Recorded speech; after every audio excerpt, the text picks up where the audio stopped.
Hi friends, this is Sunny Gosla and I welcome you all on my YouTube channel True Wits with Sunny Gosla।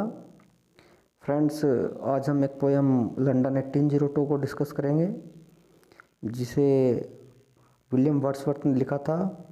और friends, ये जो poem है London 1802 ये एक patriarchal sonnet है जिसे उन्होंने जॉन मिल्टन साहब की याद में लिखा था, उनके प्रेज़ करने के लिए लिखा था। तो चलिए दोस्तों, इसे डिस्कस करने से पहले इस पोयम के जो इम्पोर्टेंट फैक्ट्स हैं उन्हें जान लेते हैं। London 1802 is a poem by the romantic poet William Wordsworth, यानी कि जो लंदन 1802 है वो विलियम वर्ड्सवर्थ के द्वारा लिखी गई एक पोयम है। In the poem Wordsworth castigates the English people as stagnant and selfish and eulogises 17th century poet John Milton. और दोस्तों, इस पोयम में वर्ड्सवर्थ साहब ने इंग्लिश पीपल को कैस्टिसाइज किया गया है, क्रिटिसाइज किया है उनकी स्वार्थपूर्ण नीतियों के लिए और उनके मटेरियलिज्म के लिए। और जॉन मिल्टन साहब को, जो कि 17th सेंचुरी से बिलोंग थे, उनकी प्रशंसा की है और उन्हें प्रोवोक किया है। It was composed in the year 1802। और दोस्तों, ये पोएम उन्होंने 1802 में लिखी थी, published in 1807 in his poetic collection poems in 2 volumes. और उसे उन्होंने 1807 ईस्वी में पब्लिश करवाया अपने poetic collection poems in 2 volumes में। It is written in iambic pentameter. और दोस्तों, ये जो पोएम है उनकी, इसे उन्होंने आयम्बिक पेंटामीटर में लिखा है। It's rhyming scheme is ABBA CDG ECC। और दोस्तों, इसकी जो राइमिंग स्कीम है वो है ABBA CDD ECE। फ्रेंड्स, चलिए अब डिस्कस करते हैं लाइन बाय लाइन आज की पोयम लंदन 1802 को। Milton, thou shouldst be living at this hour।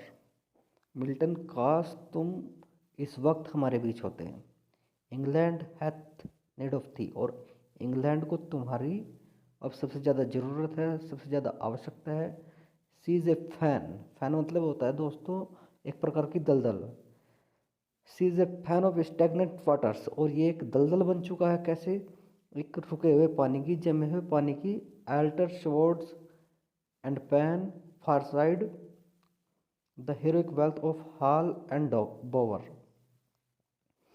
जिसमें इंग्लैंड के वासी, इंग्लैंड के लोग अपने एल्टर को भूल चुके हैं, यानी कि अपने धर्म को भूल चुके हैं, स्वॉर्ड्स को भूल चुके हैं, अपनी मिलिट्री पावर को भूल चुके हैं, एंड पेन, और अपने साहित्यिक जो धरोहर थी उनकी उसे भूल चुके हैं, और अपने घरों को भूल चुके हैं, और जो इंग्लैंड की हीरोइक वेल्थ थी, जो उनकी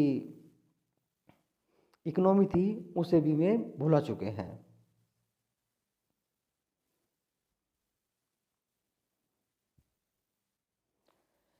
have forfeited their ancient English dower of inward opinions। और उन्होंने अपनी जो प्राचीन इंग्लिश सामर्थ्य थी, जो अपनी प्राचीन इंग्लिश डोवर था, समृद्धि थी, उसे खो दिया है, जिससे कि वो उन्हें इंग्लिश के वासियों को आंतरिक खुशी देती थी। यानी कि जो इंग्लैंड के प्राचीन लोगों की जो संपदा थी, जो उनकी अर्जित की हुई निधि थी, उन्होंने उस चीज़ को खो दिया है, जो कि इंग्लैंड के लोगों को आंतरिक खुशी देती थी। We are selfish man. और हम लोग कैसे हो गए हैं? हम सेल्फिश हो गए हैं। और रेज अस अप। और अरे हमें जगाओ, हमें उठाओ। Return to us again. और हमारे पास वापस लौट कर दोबारा से फिर आओ। And give us manner virtue freedom and power. और हमें वर्च्यू सिखाओ, मैनर सिखाओ, फ्रीडम बताओ और पावर्स बताओ। यानी कि हमें जो, हम जिस तरीके से पहले रहते थे, हमें जो नैतिकता थी हमारी, हमें उससे परिचित कराओ। हमें वर्च्यू बताओ, हमें जो वर्च्यू थे हमारे उन्हें सिखाओ, गुणों को बताओ, फ्रीडम बताओ, लिबर्टी बताओ, और पावर, जो हमारी सामर्थ्य थी, जो हमारी शक्ति थी, उससे हमें परिचित कराओ। This soul was like a star. और जो तुम्हारी आत्मा थी वो कैसी थी? वो एक स्टार के जैसी थी, एंड डेवल्ड अपार्ट, और जो कि अब हमसे दूर जा चुकी है।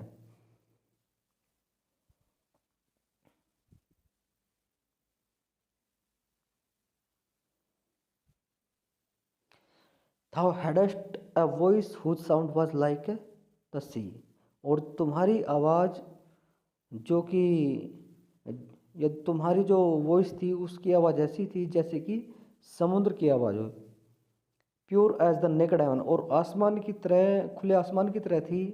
मैजेस्टिक, न्यायप्रिय, फ्री, स्वतंत्र।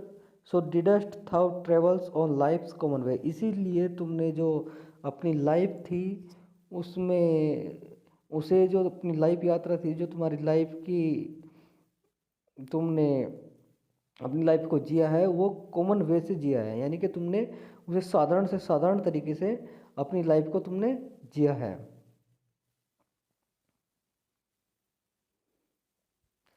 इन चेयरफुल गॉडलीनेस, और खुशी से जिया है, और गॉडलीनेस से जिया है। And yet thy heart the lowliest duties on herself did lay, और इसी प्रकार से, और इसलिए तुम्हारा जो हृदय में सबसे निम्नतम से निम्नतम कार्य था, तुमने उसे भी खुशीपूर्वक अपने आप स्वयं किया है। तो फ्रेंड्स, ये था इस पोएम का लाइन बाय लाइन एक्सप्लेनेशन।